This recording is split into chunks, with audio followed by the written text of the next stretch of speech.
Cette année, on dirait le tout nouveau Toyota RAV4, mais là c'est la version plus petite, le petit frère, la Toyota Yaris Cross, qui a droit à un nouveau restylage. Et vous voyez bien, il s'agit véritablement d'un restylage conséquent pour le petit SUV le plus vendu en Europe, et c'est également l'hybride le plus vendu à ce jour. Donc effectivement, un vrai best-seller. Mais que peut-il faire maintenant avec ce restylage et quels sont les changements sur la finition lounge? Et en comparaison, le GR Sport, on vous donne tous les détails avec Thomas Sue Autogeful en 4K, plein écran et en intégralité. On passe à l'avant qui présente cette couleur sur la calandre et la structure nid d'abeille comme le tout nouveau RAV4. Le bronze métallisé, une couleur très distinctive et superbe. C'est plutôt sympa. Et c'est le plus gros changement visuel. On a aussi des phares revus ici et un nouveau design, une nouvelle allure. Ici, des LED ou en option des Matrix LED sur les finitions hautes. Celle-ci dispose de la fonction automatique de feu de route qui peut aussi venir masquer certaines zones de la chaussée. Je vais aussi vous montrer comment l'activer très bientôt. Et la longueur, 4 mètres, 18 ou 165 pouces. Et c'est un véhicule très compact, équipé de séries de jantes acier 16 pouces. On peut passer à des jantes aluminium 17 ou 18 pouces, les plus grandes disponibles. Nouveau style. On peut aussi voir juste ici, par exemple, des passages de roues façon crossover. Et effectivement, il a vraiment un bon garde au sol. Du coup, on peut aussi s'en servir pour du tout-terrain léger. Et ici, la Yaris Cross est aussi estampillée sur le côté. C'est vraiment un très joli petit détail. Et il y a aussi ce design B-tone pour le toit, un toit noir vraiment contrasté. Ensuite, on a ici une transition vers une couleur bronze métal. À l'arrière, on retrouve un aileron plutôt intégré. Ouais, ces jeux ici, c'est un peu un véhicule prototype. Je le précise, ils disent mais que ce sera mieux sur la version de série finale. Traction avant pour l'overdrive, supermoto côté moteur. Celui-ci est hybride et dispose aussi de l'AWDI. Qu'est-ce que ça signifie? Ça veut dire qu'il y a un moteur électrique et un autre sur l'essieu arrière pour avoir cet overdrive. Je prendrai bientôt les mesures du coffre. On regarde rapidement sous le capot. Comme je l'ai dit, ici, c'est la version 4x4, mais il existe aussi des versions de base à traction avant. Ouvrons celle-là. Voilà, regardez. Ça bip parce que la lumière est allumée, vous voyez bien. Celle-ci est équipée du moteur 1,5 litres 3 cylindres, 116 chevaux. Ici, c'est la version plus performante, 130 chevaux.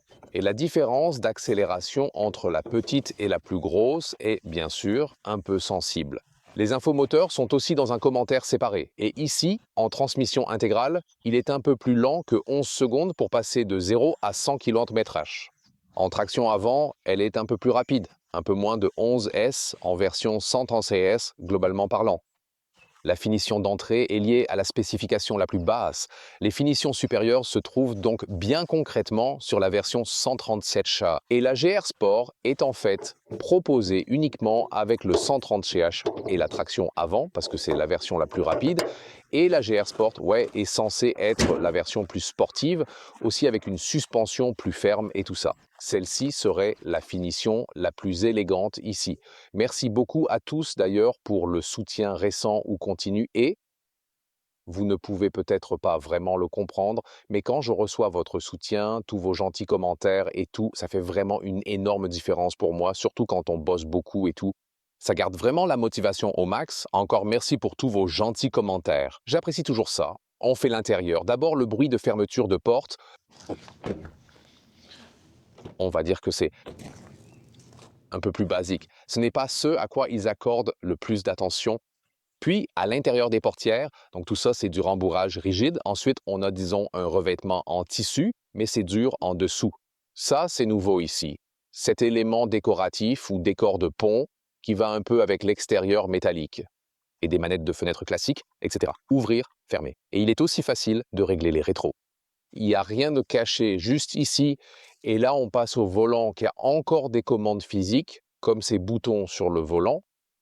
Côté droit aussi, POPWX, pour le régulateur de vitesse, ce sont déjà les instruments numériques de 12,3 pouces. Sur les finitions basses, on dispose d'écrans sensiblement plus petits et de versions d'infodivertissement basiques. Et celui-ci, c'est déjà le plus grand infodivertissement. Ici, les sièges en finition lounge. Il a un joli tissu, c'est agréable à l'intérieur. Et puis vous avez le nouveau Sakura Touch. C'est un nouveau cuir rouge qui est en fait composé à 40% de BioShear. Aussi des chutes de liège issues de la production et tout ça, c'est vraiment très agréable au toucher. Et ici, c'est aussi un deuxième matériau, c'est une sorte de tissu marron. Ils essaient donc de mettre un peu de peps au matériau et aussi d'être plus durable sur toute la chaîne de production. Et là, on s'assoit. Ce qui est cool, c'est que c'est un tout petit véhicule, mais il a déjà de très bons sièges. Et comme ce n'est pas un véhicule électrique, les pieds ne sont pas trop relevés non plus. Du coup, c'est une position d'assise plutôt bonne. Volant réglable hauteur-profondeur, donc avant-arrière. Espace-tête ici à 9,62. Il reste encore un peu plus de place. Et celui-ci, en fait, il propose une solution vraiment très intéressante pour l'habillage du toit en verre. Et voilà maintenant cet effet spectaculaire. Regardez la magie opérée. Là, c'est fermé. Voici les couvercles. On lit push. Je pousse. Je veux dire, c'est basique, mais en fait, c'est vraiment plus rapide que si c'était électrique, simplement. Alors pourquoi pas? Ici, c'est un toit en verre fixe. Il reste quand même de la marge en hauteur. Ça laisse pas mal de lumière, mais on ne peut pas l'ouvrir pour prendre l'air ou quoi que ce soit. Puis le tableau de bord, le cockpit, etc. Ici, c'est vraiment du soft touch partout. C'est sympa. Et ce nouvel élément décoratif ici est aussi bien structuré. Puis en descendant doucement avec la boîte à gants au milieu, ça donne ça, là, juste comme ça. Le levier de vitesse auto, le tapis de charge à induction est ici devant, mais non ventilé. J'aime bien 2 ports USB-C, je préférerais ça. Et puis c'est plutôt classe ici, ces boutons rétro pour les sièges chauffants. Et ils restent en place quand tu éteins la voiture et la redémarres. Il y a aussi des molettes physiques ici pour la clim, par exemple, et pour la vitesse du ventilateur. L'infotainment démarrait à 9. Ici, on a déjà l'écran 10,5. La visualisation montre comment tu récupères l'énergie dans la batterie. Tu utiliseras souvent Ample CarPlay ou Android Auto, l'intégration est assez bonne. Ici d'ailleurs, de ce côté du siège, ce tissu s'appelle Samara, donc Sakura et Samara. De jolis noms, non? Appuyez pour passer en mode normal, tout-terrain et acide. Ces porte-gobelets restent utilisables, mais ils ne sont pas adaptatifs. Vous pouvez gagner un peu d'espace en relevant l'accoudoir pendant que je le rabats. Ouais, ce matériau devrait être un peu meilleur niveau qualité. Il y a aussi un rangement. Mais si tu mets des trucs comme ça dedans et que tu le plies après, ça finit évidemment par voler à l'intérieur de la console. Bon, et les sièges arrière ici, je veux dire, c'est un véhicule minuscule, donc il n'y a pas beaucoup de place pour les jambes quand je conduis. Ils ont mis un tout petit peu plus de ce joli tissu Samara à l'arrière du siège, et encore du Sakura. Alors, les matériaux des sièges sont vraiment le point fort de ce véhicule. Et nous y voilà. Je pourrais encore m'y glisser, mais à peine. Ça conviendrait à 4 adultes plutôt de petite taille, mais c'est bien sûr limité. Encore une fois, davantage de simili-cuir mat Sakura Touch au centre et de tissu à l'intérieur. Isofix sur chaque siège extérieur. Il y a aussi une homologation pour un 5e passager, mais je ne vois pas vraiment l'espace disponible pour ça.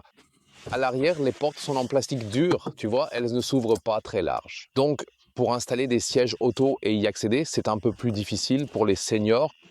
Autre secret, en rabattant cette partie centrale, on découvre une trappe à ski à l'arrière. Ça reste ouvert. Et puis il y a des porte-gobelets cachés ici. C'est une idée intéressante. Et c'est aussi conçu pour que les gobelets restent plus droits que quand on les pose ici, sur ce banc. Donc c'est une bonne idée. Allons voir le coffre. 320 ou 400 litres, selon que vous ayez la version 4 roues motrices ou pas. Celle-ci a un haillon électrique. Le haillon manuel est la version de base. C'est marrant, ce couvercle du dessus est un peu branlant d'un côté, mais certains ont aussi dit que si tu mets quelque chose à l'arrière, un peu plus haut, ça le maintient bien serré. Donc c'est peut-être un avantage comme un inconvénient. Ce n'est clairement pas la solution la plus aboutie. Et c'est aussi un peu compliqué d'enlever ce truc toujours comme ça, hein, quoi, là. Oh, peut-être qu'on peut l'utiliser, alors, genre quand il y a beaucoup de soleil, peut-être pour filmer, pour avoir un peu d'ombre. Peut-être comme ça, tu vois? Intéressant. C'est près du setup complet et on a une largeur d'environ 1 mètre, soit 40 pouces. La longueur normale est d'environ 31 pouces, soit 80 cm. Et puis on a ça, ce que je vous ai montré tout à l'heure, une trappe à ski au milieu. On peut aussi plier d'ici. Mais vous voyez bien ici, quand je conduis, ça ne rentre pas vraiment à cause de la taille. Voilà. Et même ici, donc il faudrait d'abord que j'avance un peu les sièges pour que ceux-ci s'abaissent tout à fait bien. Je peux le faire bientôt. Mais ici, la longueur totale jusqu'au siège est de 85 pouces, soit environ 1 ou 50 mètres. Maintenant, pour la hauteur, ici, ça dépend. En dessous, pour la version 4 roues motrices, il y a un rangement juste là, pas complètement couvert en bas. La traction avant offre sensiblement plus d'espace. Je peux bientôt te montrer la différence. Celui-ci n'a pas de marche en bas, pour ainsi dire. Et donc ici, la hauteur de la version 4 roues motrices est de 28 pouces, soit 70 cm. Et comme deuxième véhicule, on a ici les GR Sport, l'autre finition supérieure en gris céleste. C'est une très belle couleur et elle a aussi cette nouvelle calandre intégrée à structure nid d'abeille, peinte de la même teinte que le reste de la carrosserie. Ça a l'air plutôt cool et il y a encore plus de nids d'abeilles ici avec le badge GR Sport en bas. Donc là, vous avez le look plus sportif. Je trouve que visuellement, c'est vraiment bien foutu. Aussi, les jantes 18 pouces en haut sont ici dans un style différent, par exemple. J'aime bien cette couleur parce qu'elle a genre une nuance bleutée, ce gris en effet. Et l'arrière est aussi un peu différent. Aussi plus sportif, peut-être un peu plus haut de gamme dans ce cas-là, parce qu'on a la structure en nid d'abeille ici à l'intérieur et le badge GR Sport. Celui-ci n'est disponible qu'avec la version 130 chevaux en traction avant, parce que c'est la meilleure en accélération. Et il y a aussi, bien sûr, d'autres modèles en traction avant. Ils sont en quelque sorte plus pratiques si vous n'avez pas besoin de capacité tout-terrain, parce qu'ici, vous avez un coffre plus grand. Ici, elle est divisée 1, 3, 2, 3, et vous pouvez la baisser. Ensuite, il y a cette marche en bas et vous gagnez en hauteur. C'est la principale différence.